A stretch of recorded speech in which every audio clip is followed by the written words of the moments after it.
하나님은 존중하는 자를 존중하세요. 존중이 뭘까요? 잘 듣는 것, 존중에서 비롯된 행동이죠. 어떤 사람의 말을 잘 들어주려면 그 사람에 대해서 어떤 마음을 가지고 있어야겠어요? 사랑하는 마음, 행복한 마음, 또 귀하게 여기고 정말 소중한 분이구나, 그런 생각을 가지고 있어야 그 사람 말을 잘 들을 거 아니에요. 그렇죠? 누군가에 대해서 무시하면 그 사람 말 안 듣잖아요. 그렇지만 무시하지 않고 존중하면 잘 듣고 경청하는 거예요. 그러니까 무시하는 거에 반대말, 존중하고 귀하게 여기는 거죠.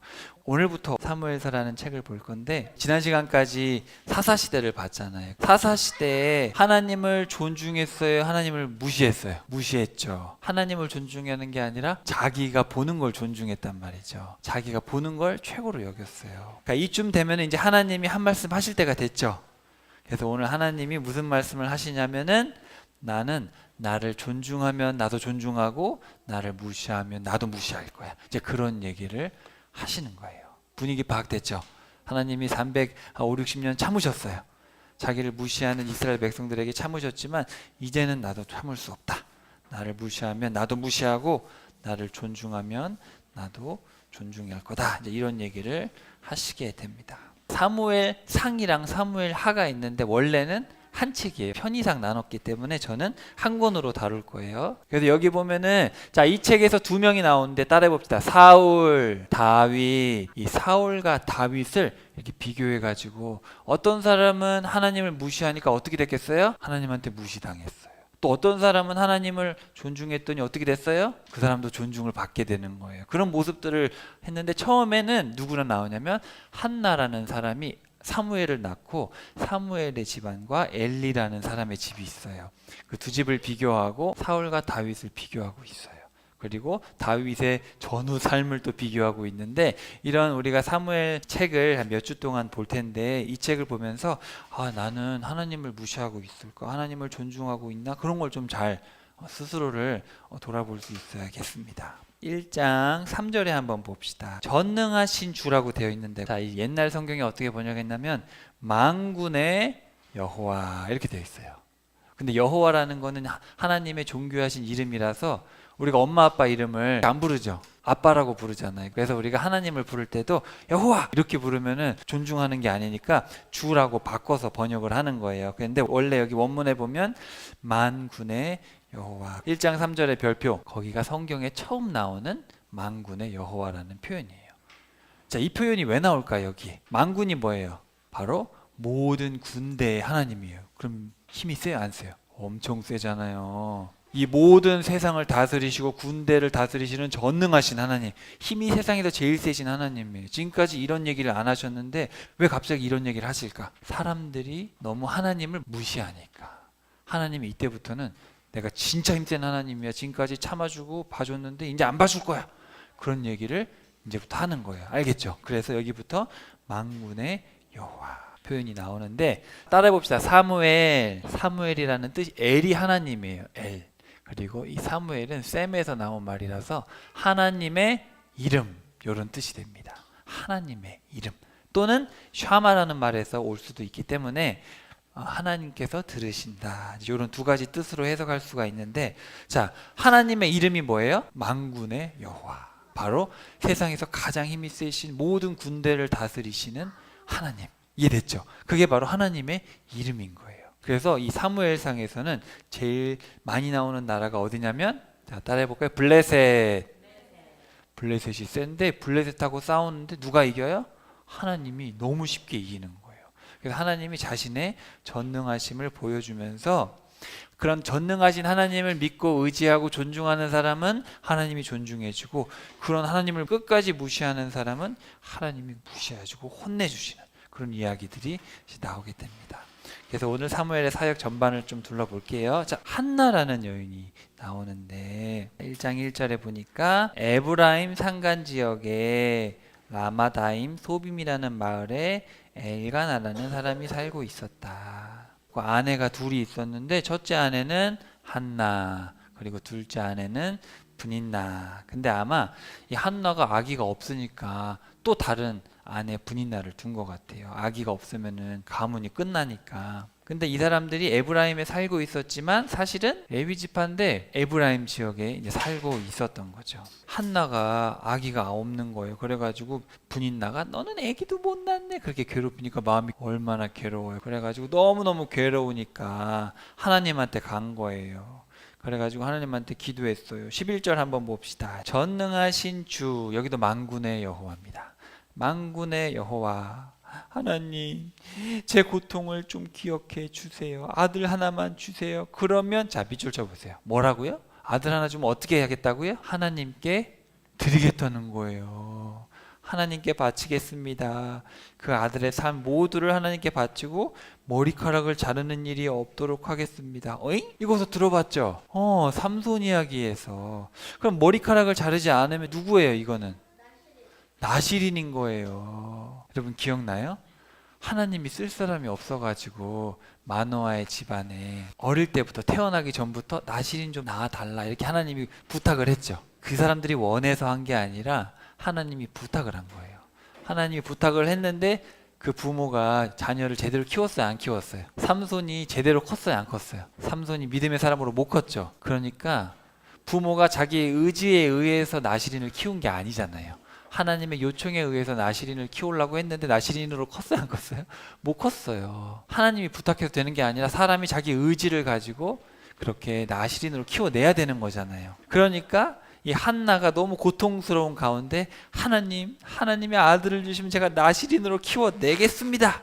한나가 자기 소원을 한 거예요. 좀 비교가 되죠. 왜냐하면 이 전 사람 삼손과 이 지금 사무엘하고 비교가 되는데 성경에서는 사무엘을 마지막 사사라고 하거든요. 자, 그럼 여기서 지금 한나가 이렇게 하나님께 간절히 기도를 한 거예요. 제사장 엘리가 보고 있는데 아니 저 사람이 아침부터 술 마시고 와가지고 왜 저러고 있어? 왜냐하면은 입술만 움직여 소리는 안 나고 입술로 막 기도를 했으니까 술 마신 줄 안 거예요. 제가 술 마신 게 아닙니다. 너무 간절해서 기도를 했습니다. 그랬더니 하나님께서 당신의 기도를 들어주실 겁니다. 이렇게 얘기를 하고 한나가 믿음으로 집에 갔더니 아기를 주셨고 그 아기를 뭐라고 이름을 지었어요?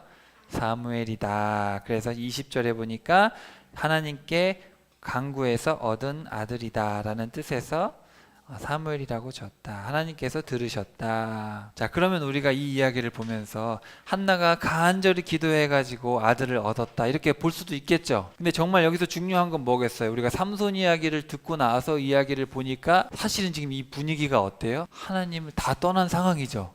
그리고 하나님이 어릴 때부터 구별하라고 해서 얻었는데도 삼손이 하나님의 일을 못했잖아요.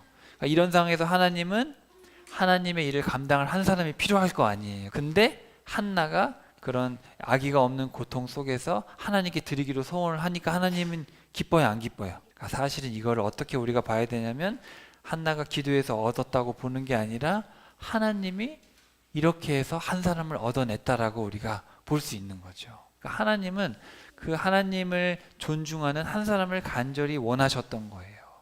이해가 됐어요? 그래서 사실은 이거는 하나님의 지금 소원이 이루어졌다고 봐야지 좀 더 맞는 표현인 것 같아요. 자, 그렇게 해가지고 한나가 찬양을 드려요. 한나가 얼마나 기쁜지. 자, 2장에다가 별표합시다. 2장 2절에 보니까 거룩하신 분은 주님밖에 없습니다. 우리가 믿고 의지할 분은 하나님밖에 없습니다. 3절에 보니까 잘난 척은 하지도 말아라.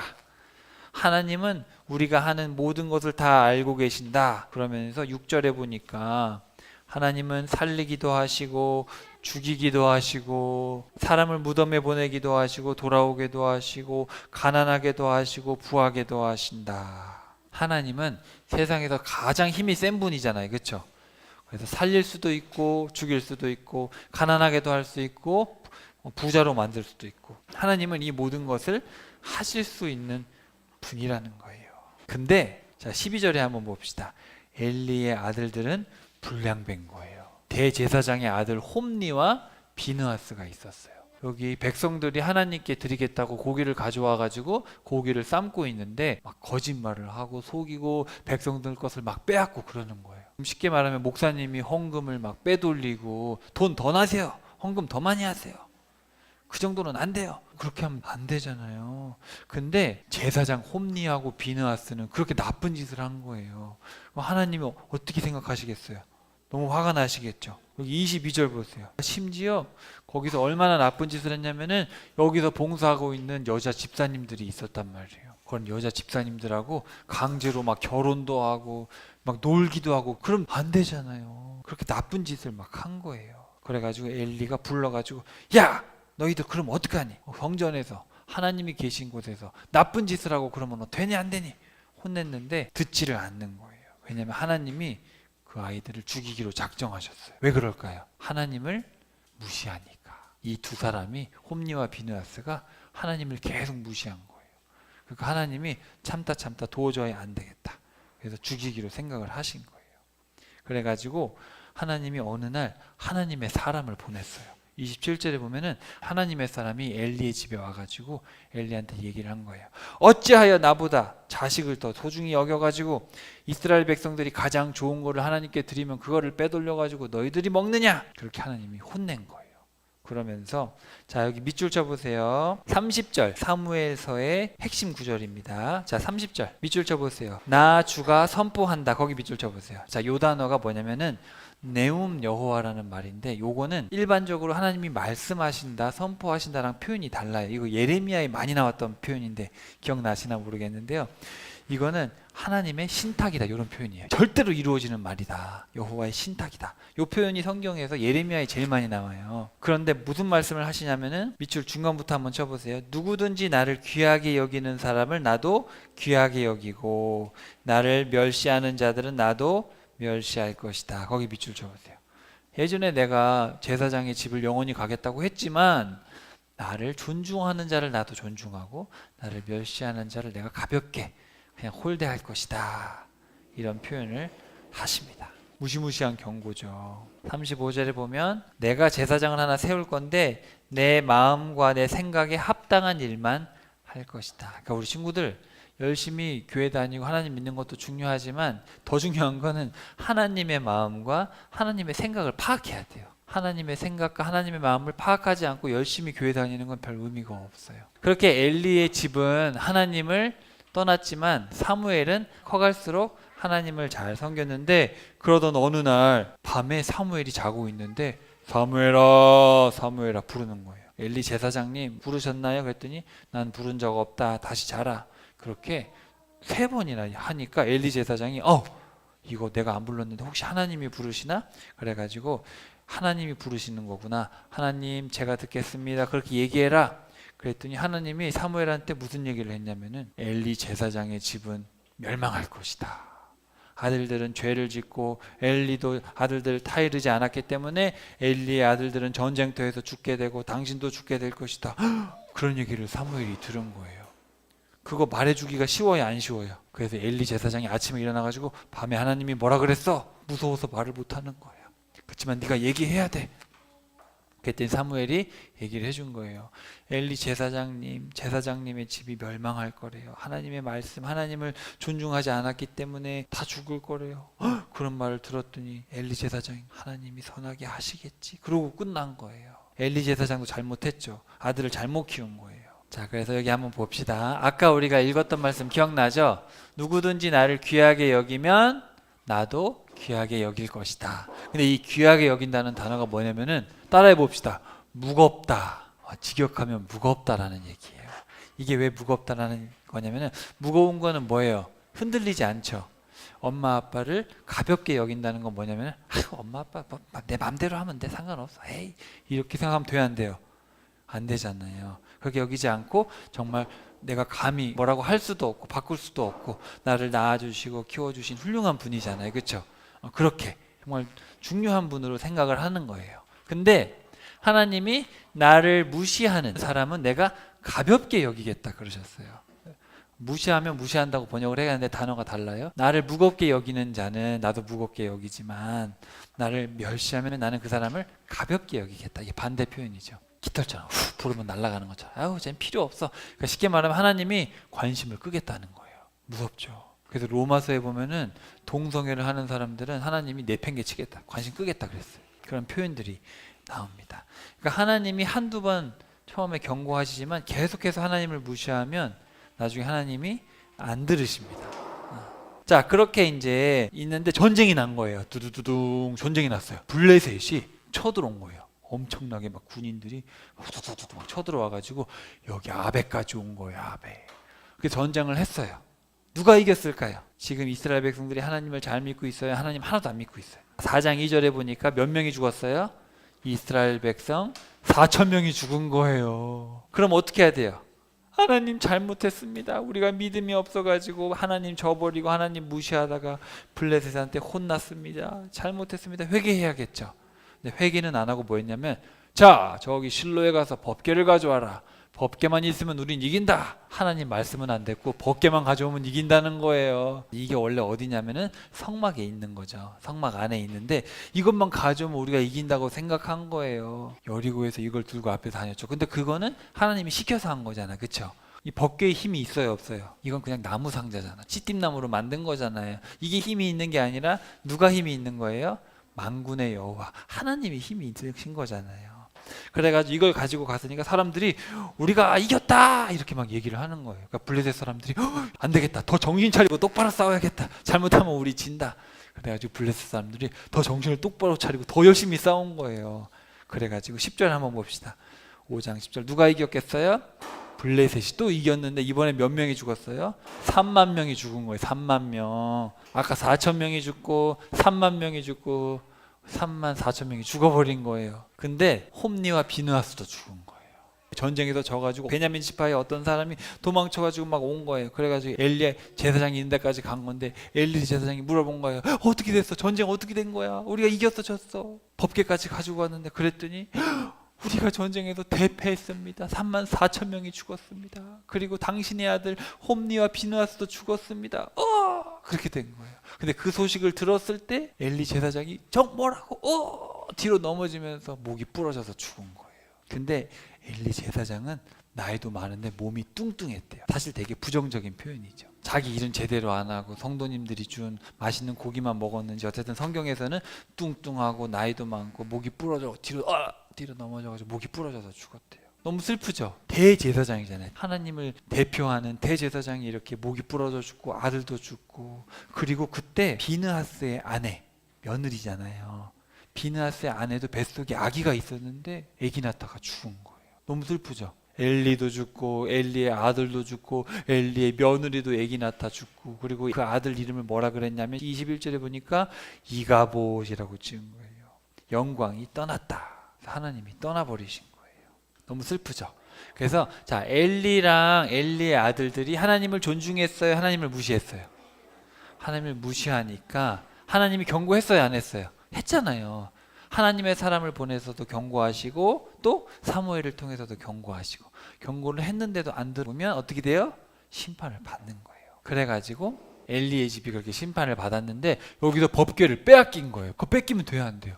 안 되잖아. 하나님이 계신 곳인데. 그래서 법궤가 어디로 갔냐면은 사람들이 끌고 가가지고 아스돗까지 가져간 거예요. 여기가 블레셋 동네거든요. 아스돗에 간 거예요. 아스돗에 갔는데 어떻게 됐을까? 네, 거기에 다곤 신전이 있었던 거예요. 법궤를 다곤 신전에다 갖다 놨는데 다곤이 어떤 신이에요? 여기는 사람이고 밑에는 뭐예요? 물고기예요. 그래가지고 저 신전을 섬겼는데 아침에 가보니까 넘어져 있는 거예요. 그리고 심지어 몸이 2조각 난 거야. 그러니까 사람들이 무섭겠죠. 아니, 여호와의 신이 진짜 세긴 센가 보다. 그리고 갑자기 몸에 뭐가 생겨요? 막 병이 막 생기는 거야.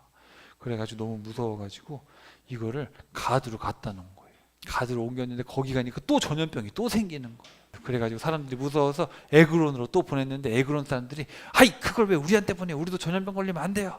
그 이스라엘로 돌려보내요 그냥. 그래가지고 이스라엘로 돌려보내게 됩니다. 블레셋 사람들이 회의를 해가지고 어떻게 하면 됩니까? 그랬더니 선물하고 같이 돌려보내세요. 그래가지고 이제 소에 실어가지고 돌려보내요. 원래 법궤는 누가 들어야 돼요? 제사장들이 어깨에 매야 되는데 제사장이 없으니까 이렇게 송아지에다가 매가지고 보내게 됩니다. 자, 근데 여기서 재밌는 이야기를 알려줄게요. 자, 송아지가 있는데 여기에 지금 뭐가 있냐면은 아기 송아지들이 있는 거예요, 뒤에. 아기 송아지를 엄마 송아지랑 뗀 거예요. 그럼 엄마 송아지가 저기 앞으로 가고 있으면 뒤에 아기 송아지가 있으면 엄마 송아지가 앞으로 갈까 뒤로 갈까? 거기다가 이 송아지들은 한 번도 이거를 끌어본 적이 없는 송 거예요. 뒤에는 애기들이 있어요. 자기 애기들이 있어요. 그리고 앞에는 베세메스라는 곳이 있는데 앞에는 언덕길이에요. 그리고 이렇게 풀어놓은 거예요. 그런 다음에 이제 얘기를 한 거예요. 송아지를 여기다 이렇게 놔뒀는데, 자, 송아지를 저기 놔두고 만약에 송아지가 앞으로 가면은 이거는 여호와가 한 거다. 그리고 만약에 송아지가 가만히 있으면 이건 우연이다. 이렇게 얘기를 한 거예요. 그럼 친구들, 송아지가 앞으로 가겠어요? 송아지가 가만히 있겠어요? 아니면 뒤로 가겠어요? 앞에는 언덕길이고 한 번도 끌어본 적도 없고 뒤에는 애기도 있고 뒤에는 이 송아지 새끼들도 있는데, 그럼 송아지가 당연히 어디로 가겠어요? 가만히 있든지 그러겠죠. 다른 길로 가겠죠. 언덕길로 가진 않을 거 아니에요. 이 무거운 걸 메고. 그렇죠? 근데 송아지가 어떻게 한 거예요? 송아지가 갑자기 놔두니까 갑자기 그 언덕길로 올라가는 거예요. 송아지가 뭐에 이끌려가지고 송아지가 올라가는데 멈추지도 않는 거예요. 사실 블레셋 사람들은 이건 우연이라고 하고 싶은 거예요. 이거는 여호와가 아니야. 여호와는 그런 거 없어. 여호와 하나님이 지금 다곤신 무너뜨렸는데 그 블레셋 사람들 생각에는 다곤신이 세요, 여호와가 세요? 다곤신이 세야 되잖아요. 자기들 생각에. 그러니까 여호와 하나님은 없어야 되잖아요. 그렇게 다 짠 거예요. 그래가지고 이건 우연이야. 우연히 다곤신이 넘어지고 우연히 몸에 병이 생긴 거야. 그렇게 하려고 다 이렇게 만들어 놓은 거예요. 근데 소가 어디로 가요? 소가 앞으로 베세메스로 가는 거예요. 가면 안 되는데 다 안 되게 만들어 놨는데 간 거예요. 그래서 블레셋 사람들도 여호와 하나님이 살아계신다는 걸 알게 된 거예요. 저럴 수 없는데, 송아지가 앞으로 갈 수 없는데 송아지가 베세메스로 가게 된 거예요. 그래가지고 여기 베세메스로 돌아오게 되는데, 베세메스 사람들이 이렇게 농사 짓고 있는데 거기 보니까 법궤가 온 거예요. 법궤가 왔다. 법궤 안에 뭐가 있는지 궁금해요, 안 궁금해요? 열어보면 돼요, 안 돼요? 법궤는 일반 사람이 만지면 안 되잖아요. 근데 그 궁금해서 만졌다가 70명이 죽었어요. 그러면 안 되잖아요, 그렇죠? 그래가지고 70명이 죽고 그렇게 심판을 받습니다. 하나님을 무시하는 사람들은 계속 지금 이렇게 벌을 받는다는 얘기를 하고 있는 거예요. 그래서 벌을 받아가지고 여기 기럇 여아림이라는 곳에 이제 20년 동안 아비나답이라는 사람 집에 엘리아살이 성별해서 주의 계를 지켰다. 자, 그러고 있는데 사무엘이 미스바에 사람들을 모은 거예요.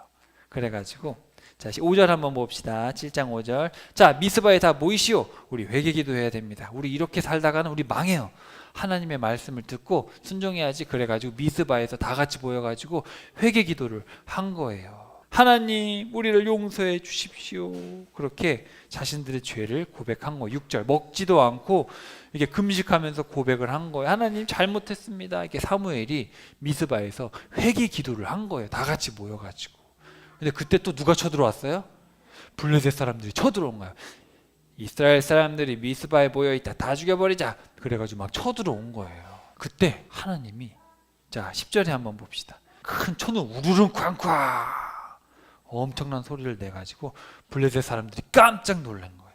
하나님을 무시하는 사람들을 하나님이 혼내주시고, 하나님을 존중하는 사람들, 사무엘이 지금 회개기도 하고 하나님을 존중하는 나라로 만들려고 애를 쓰고 있으니까 하나님에게 놀라운 일들을 행해 주신 거예요. 그래가지고 그곳을 뭐라고 했어요? 따라해 봅시다. 12절. 에벤에셀. 많이 들어봤죠? 거기다가 기념비를 하나 세웠어요. 에벤에셀이라고 이름을 짓고 거기다가 하나님께서 우리를 여기까지 도와주셨다. 자, 그래서 여기 16절에 보면은 사무엘이 죽는 날까지 사사로서 이스라엘을 다스렸다. 그래서 여기 보면은 여기 사무엘 고향이 여기 라마인데, 자, 베델, 미스바, 길갈이 어딘지 알아요? 길갈? 바로 요단강 건너와 가지고 할례 받은 데 기억나죠? 되게 중요한 위치예요. 여기에다가 뭐 쌓아놨어요? 요단강에서 들고 온 돌멩이 쌓아놨잖아요. 길갈, 또 베델, 하나님의 집, 여기 야곱이 돌탑 쌓은 데 있잖아요. 거기에요. 그리고 미스바, 라마, 여기를 돌면서 평생 하나님의 일을 이제 감당을 하게 됩니다. 자, 그래서 오늘 사무엘의 이야기를 이렇게 쭉 살펴봤어요. 그래서 하나님을 존중하는 사무엘과 또 회개했을 때 하나님이 놀라운 일들을 보여주셨고, 하나님을 무시하는 엘리의 집, 그리고 블레셋 사람들에게 하나님이 심판을 내리시는 그런 모습들을 우리가 살펴봤습니다. 요거 한번 봅시다. 만군의 여호와인데 요 단어가 뭐냐면은 군대라는 뜻이에요. 군대. 군대의 하나님이다. 이런 뜻입니다. 그래서 이게 사무엘서에서 처음 등장을 하고 예언서에 주로 나오게 됩니다. 근데 여러분 이게 어디에 이 단어가 처음 나오냐면 성경 한번 펴보실래요? 창세기 2장 1절. 하나님이 여섯째 날에 이제 사람까지 다 만드셨죠. 동물도 만들고 사람도 만들고, 그리고 이제 일곱째 날에 쉬시기 전에 보면 하늘과 땅 그리고 그 안에 있는 모든 것들이 다 창조되었다 이렇게 되어 있잖아요. 근데 원문에 보면은 뭐라고 되어 있냐면은 요 단어가 있습니다. 그래서 어떤 성경에는 어떻게 번역했냐면은 모든 군대를 다 창조하셨다 이렇게 되어 있어요. 하늘과 땅과 모든 군대를. 그래서 이게 뭐냐면은 자 군대 하늘에도 보면은 군대가 있을 거냐. 하늘의 군대, 그렇죠? 그래서 성경에 보면은 이 군대라는 단어가 창세기에 나왔다. 그리고 성경에 많이 나오고, 그래서 하나님께서 모든 군대의 하나님, 모든 전능하신 하나님이시다 이런 표현이 나옵니다. 우리 친구들, 우리도 하나님을 좀 두려워하는 마음이 있어야 돼요. 뭐 하나님 내가 죄 지어도 회개하면 용서해 주시. 내가 아무리 나쁜 짓을 해도 하나님은 기도만 하면 용서해 주셔. 그렇게 생각할 문제가 아니에요. 하나님을 존중하는 사람들은 하나님을 귀하게 여겨야죠. 자, 따라해 봅시다. 하나님은 존중하는 자를 존중하세요. 친구들도 주변에 보면 나한테 잘해주는 친구한테 잘해주고 싶죠? 나를 욕하는 친구를 잘해주고 싶어요? 그런 친구 없잖아요. 나한테 잘해주면 나도 잘해주고 싶고 그렇잖아요. 그래서 우리가 하나님한테 칭찬받고 하나님한테 선물 받으려면 어떻게 해야 돼요? 우리가 먼저 하나님을 사랑하고 하나님께 선물도 드리고, 그러면 하나님이 좋은 걸 주시겠어요? 안 주시겠어요? 그래서 먼저 우리가 하나님께 나아가는 게 중요합니다. 자, 하나님을 존중하는 것은 뭐냐면은 바로 만군의 하나님, 가장 힘이 센 그 하나님의 말씀을 잘 듣는 거예요. 하나님의 말씀을 잘 듣고 하나님의 마음을 잘 파악하면 하나님께서 우리의 마음도 잘 헤아려 주시고 우리를 선한 길로 인도해 주실 거예요. 자, 우리가 다음 시간부터 쭉쭉 이제 사울부터 시작해 가지고 사울과 다윗의 이야기를 쭉 볼 텐데, 이번 한 주간 엘리의 집안처럼 돼야겠어요? 사무엘처럼 돼야겠어요? 사무엘처럼 하나님의 이름을 기억하고 하나님의 말씀을 잘 듣는 한 주간 살아서 하나님께 칭찬받는 여러분 되시기를 축복합니다.